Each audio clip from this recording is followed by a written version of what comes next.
Hey guys, and welcome to another video. So today I'm telling you my story of the Cyrix CX486 DLC microprocessor.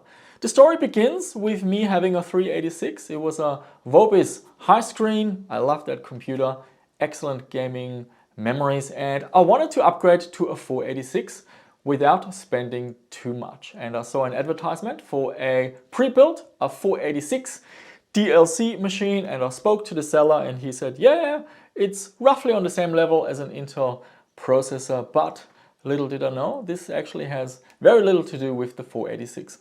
Looking back, it was the lesson I had to learn, and it turned out that machine was my final pre-built computer. All the next computers I custom built myself.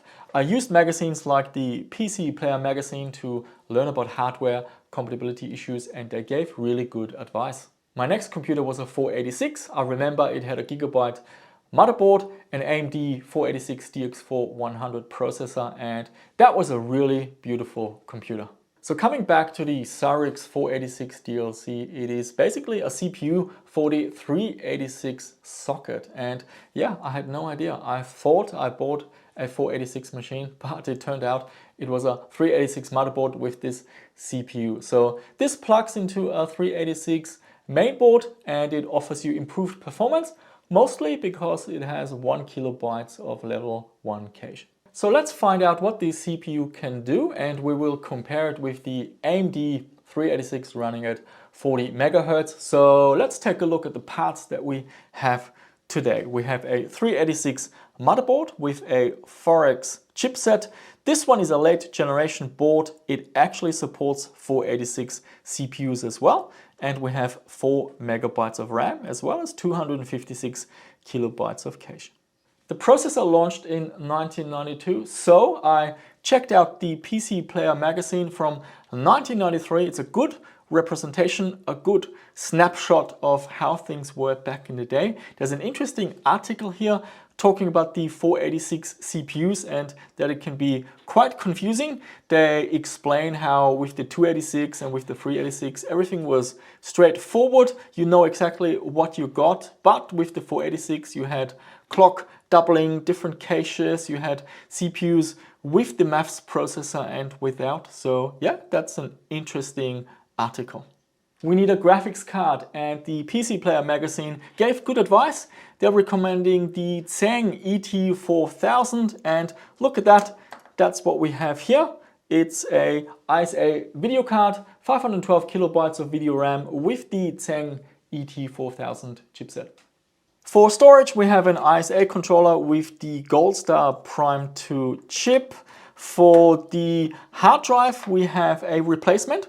This converts SD cards to IDE, very useful and worked really well. I had to go to the BIOS and I created a custom hard drive size of 504 megabytes. For the floppy drive, we have the good old Gotek USB floppy emulator. With sound cards, it was a very confusing landscape. Here we have another really cool article from PC Player comparing the landscape of the sound cards, and there were interesting models that make you believe you're getting a Creative Labs Sound Blaster like the Creative Blaster Junior or the Creative Blaster 2.5, but these were sound cards with a chip from Aztec. And yeah, you really had to be careful. So we are going with a Creative Labs Sound Blaster 16. Here we have the card, it's the CT1740. I also want good music, so we're going all out with the Roland CM32L LA sound module, and we need a MIDI interface to drive that device. It's this card here, the PC MIDI card. And to mix everything together, as well as let me use my headphones and capture the audio output, we're using a mixer. This one is from Behringer, the 502. To get the full speed out of this CPU, the motherboard and the BIOS needs to support it. We are lucky, this mainboard has official support. At first it wouldn't work, the machine would just lock up when trying to boot to post. But then I had a look at the jumpers. There is a specific jumper for 486 and Cyrix, and after changing that, the machine would work just fine. So let's have a look at some benchmarks. Here we have the results for 3D Bench 1.0C. The AMD processor gets a score of 16, whereas the Cyrix, which is clocked lower at 33 MHz, gets 19.3, so it's a small performance boost. I also overclocked the Cyrix to 40 MHz to get a benchmark result that we can compare. 3D Bench now improves to 21.9, not that much faster. The overclock wasn't stable, so I couldn't get any more results. Here we have the results for Doom. These are with minimum details, so it's a small window and the low details. The performance with the AMD 28.27, which improves to 33.97 on the Cyrix. So if Doom struggles on your 386, it will not become silky smooth on the Cyrix. And another result from the Norton System Information 8.0, it has a built-in benchmark 43.1 for the AMD compared to 54.5 for the Cyrix. Now, what if your motherboard doesn't support the CPU? Well, hopefully it still turns on, and then you can download a driver disk. I put it on the Phil's Computer Lab website. It will load a driver in your startup file that enables the 1 kilobyte of CPU cache. Every month, the PC Player magazine would post a game charts. Here we can see in terms of sales, what are the top games, as well as what the viewers voted as their favorite games. And for 1993, wow, there are so many awesome games. I actually struggled picking one for this video. So instead of picking one game that I'm not too familiar with and reading the manual and figuring everything out, I chose 4 games that I know really well, that I think are fantastic to play on such a machine. 1993 for me personally was the year of really awesome point and click adventure games. So let's start out with Monkey Island 2. So this is the sequel to The Secret of Monkey Island. Beautiful graphics, VGA, and this one supports the Roland for music. So yeah, some information on some interesting technical details. If you have a Roland MT32, it will be supported by this game, but some of the sound effects will sound a little bit less detailed or less layered. It does take advantage of the CM32L. That is one of the negative aspects of a retro gaming PC. There are many quirks and some games sound 100% accurate only on a certain sound module, so it can be quite confusing. Also, and this might be a little bit controversial in terms of advice, I believe the Sound Blaster, the FM music, is actually better in this game. There are some areas in the game where you will not get music with the Roland option. Maybe they ran out of time or ran out of budget. So with the AdLib or the Sound Blaster, the game will actually sound a little bit richer in some areas. When the game does play music, the quality is of course much better with the Roland option. You definitely want to have a mouse for playing point and click adventure games. I'm using a serial mouse. That's pretty much the only option on such machines. If you want to have PS2, then you're better off looking at a late era 486 machine or Socket 7 and slow down the CPU. Monkey Island 2 is not an easy adventure game. The original floppy release actually had a light mode, an easy mode so to speak, where you could play the game with similar puzzles, but they were much simpler. Now I'm playing the CD-based version. It's the release from GOG. If you go to the extras section, it has the executable, so you can download it and run it on your retro gaming PC. Here the light mode is gone. You only get the full version, and this game can be quite difficult, so don't feel too bad if you need to look up some solutions in a walkthrough. Wing Commander 2 is another awesome game for a 386 or 486 retro gaming PC. I remember this game as being one of the first to have digital speech. With the floppy release, you needed to purchase a digital speech pack, which came on a separate disc, or maybe it was several discs, I'm not sure. Again, this is the GOG release, which has everything included. And we're also getting all the mission packs. The game also supports digital speech through the Sound Blaster, as well as music through Roland, which is quite advanced. And this is again a situation where using an external mixer comes in handy, because you can adjust the levels so you can hear the dialogue better. For this game, I recommend you play with a joystick. Now, I ran a little bit out of time in this project, so I'm playing with the mouse. It's not ideal. You can, yeah, it's sort of playable, but it's far from getting the best experience.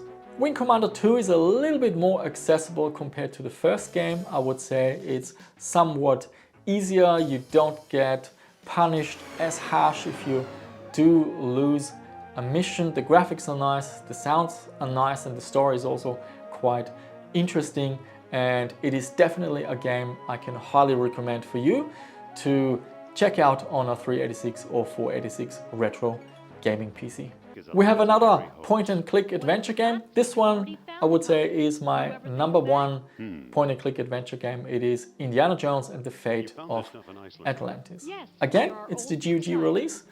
They have packed the game with the SCUM VM engine, but they were kind enough to give us the executable as an extras download so we can run it on our retro gaming PC.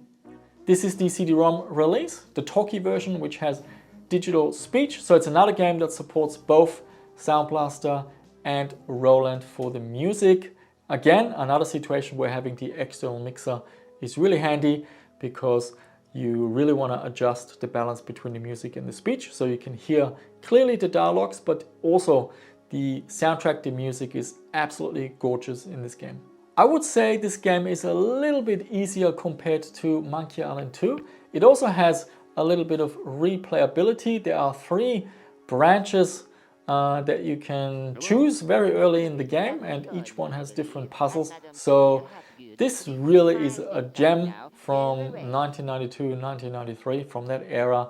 And if you haven't played this game, wow, you are in for a treat. And the next adventure game, this is the one I'm most passionate about, and I'm really excited to share this one with you. This one is Frederik Pohl's Gateway by Legend. They made adventure games. And this one you need to type commands, very similar to the old classic text adventure games or the early games from Sierra. But we do get graphics and we get a nice user interface to sort of help you out a little bit. So on the left side you can see what your options are, what the objects are that you see in the room. So it helps you out making such a game a little bit more accessible. From a technical point of view, this game is also very interesting. It uses 2 resolutions and switches between them. We have 320 by 200 for the animations, and then the actual game runs at in an EGA mode at 640 by 350, giving you high resolution, and it makes a real difference. Yes, the images are quite small, but because of the high resolution, they are very detailed. If you like science fiction stories, then this game is absolutely fantastic. It is not the easiest game, especially if you've never played a text adventure before, so I would recommend this mostly to players, gamers that have some experience with adventure games. The puzzles are not too difficult, I would say, and they are quite logical, and you will get the user manual as well as the hint book with this release. Now, when I say with this release, the game is apparently freeware. Legend gave the game away to promote some of their other games, and I remember at some point they had a collection, I think it was called The Lost Adventures of Legend or something like that, and I remember the frustration. I was living in Austria and I even contacted computer distributors in Germany to try to get this game, but it was impossible. If you lived in the US, it was really easy. It was by mail order, only $20 at the time, and you got like, I don't know, a range of games. And yeah, that was really frustrating, but when they released Gateway for free, yeah, I downloaded it and I played it, and it was absolutely awesome. The game is also a really good test for a MIDI interface card. It requires an intelligent mode adapter, and many of the clones or Sound Blaster cards, they will fail with this game. It does work with soft MPU, so if you have a regular Sound Blaster and you want to use the game port, you can do that. It will work. It will just slow down the data transfer between the computer and your MIDI device. Yeah, well, because there is some software doing what the hardware is supposed to do, and on a 386 and a 486 machine you can really feel that difference. So we had a look at the performance, comparing the Cyrix with the performance of the 386 from AMD, and we found, yeah, it's a little bit faster, but really not by much. So if you're hoping to get 486 equivalent performance, you were quite disappointed, as I was back in the day. It was a good lesson, however. I stopped believing what the advertisement said, and I started researching and reading articles like the PC Player magazine, and there were others as well. They ran benchmarks, and they really helped me out making better purchasing decisions going forward. The early 1990s with computers, it was mass confusion. They would give you some of the specifications but not tell you the whole truth. So you could have a really slow video card in the machine and you wouldn't even know it unless you open the machine and had a look. Some feedback about the project. All in all, it worked pretty well. The processor at first, it wouldn't post, the machine wouldn't turn on, but it was just a simple jumper setting. Also, with the clock speed, with these old motherboards, you had to replace the actual oscillator. It's a little chip like this, and so if you want to have it run at 40 megahertz, you use a 80 megahertz oscillator. If you want the machine running at 33 megahertz, you needed an oscillator with 66 megahertz. So quite different to how things are these days. The games we played today are absolutely awesome, but there's a reason for me not quite feeling this machine, not quite enjoying it as much as I wanted to. And that has to do with the graphics, with the VGA using an LCD monitor instead of a CRT. Now, in a recent video, I talked about a future version of DOSBox Staging, which has an adaptive shader integrated to mimic that CRT look. And I also recently played around with my only CRT monitor that I have, and I can't unsee it. With the LCD monitor, the scaling, the pixels, it looks absolutely horrible. It's a little bit sad because in the past it wasn't an issue for me. I was happy playing DOS on a VGA monitor, but now, I've changed. I can't unsee it, and what are my options? I really need to find more CRT monitors and stick with that. It's a real shame.